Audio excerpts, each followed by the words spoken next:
তো hello' friends, পোনপ্ৰথমে আপোনালোক সকলোকে মোৰ এই চেনেলটোলৈ স্বাগতম জনাইছোঁ। তো friends, Indira Gandhi national open ইউনিভাৰ্চিটিৰ ফালৰ পৰা মানে ইগনো ফালৰ পৰা প্ৰায় 200জন এছিষ্টেণ্ট টাইপিষ্টৰ দৰকাৰ হৈছে। তো আপোনালোকে এই টাইপিষ্টৰ কাৰণে কেনেদৰে আবেদন কৰিব এই সকলোখিনি মই এই ভিডিঅ'টোত জনাই দিম। তো ভিডিঅ'টো প্ৰথমৰ পৰা শেষলৈকে চাই থাকক। তো ফ্ৰেণ্ডছ, এই পদখিনিৰ বাবে কেটেগৰী ৱাইজ ভেকেঞ্চিবিলাক ভাগ কৰা হৈছে। আনৰিজাৰ্ভসকলৰ বাবে 83টা, SC সকলৰ বাবে 29টা, ST সকলৰ বাবে 12টা, OBC সকলৰ বাবে 55টা, EWS সকলৰ বাবে 21টা। এই পদখিনিৰ বাবে আপোনালোকক চেলেৰি দিয়া হ'ব 19,900ৰ পৰা 63,200লৈকে। এই পদখিনিৰ বাবে আপোনালোকক এজ লিমিট দিয়া হৈছে 18 to 27 years।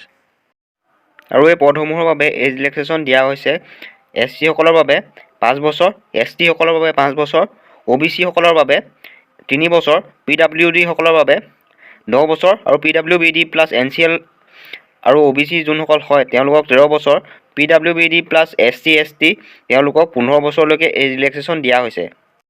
এই পদসমূহৰ বাবে আপোনালোকক এডুকেশ্যন কোৱালিফিকেশ্যন লাগিব। আপোনালোকে হায়াৰ ছেকেণ্ডেৰী পাছ কৰিলেই হ'ল জাষ্ট। আৰু আপোনালোকৰ টাইপিং স্পীড লাগিব 40 WPM ইন ইংলিছ আৰু 30 WPM ইন হিন্দী। যদি আপোনালোকৰ টাইপিং স্পীডটো ভাল হিন্দী আৰু ইংলিছত, তেন্তে আপোনালোকে এই পদখিনিৰ বাবে আবেদন কৰিব পাৰে। আৰু এই পদসমূহত এপ্লাই কৰিবলৈ আপোনালোকে এপ্লিকেশ্যন ফিজ দিব লাগিব।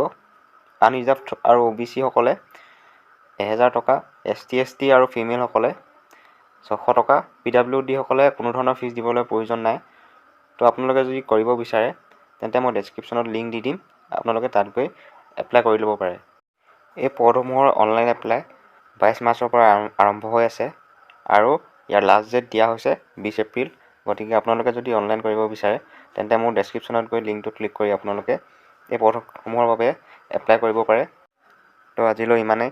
যদি ভিডিঅ'টো চাই ভাল পালে তেন্তে লাইক, কমেণ্ট, শ্বেয়াৰ আৰু চেনেলটো ছাবস্ক্ৰাইব কৰিবলৈ নাপাহৰিব, যাতে জবৰ বিষয়ে নতুন নতুন আপডেট আপোনালোকে পাই থাকিব পাৰে। ধন্যবাদ।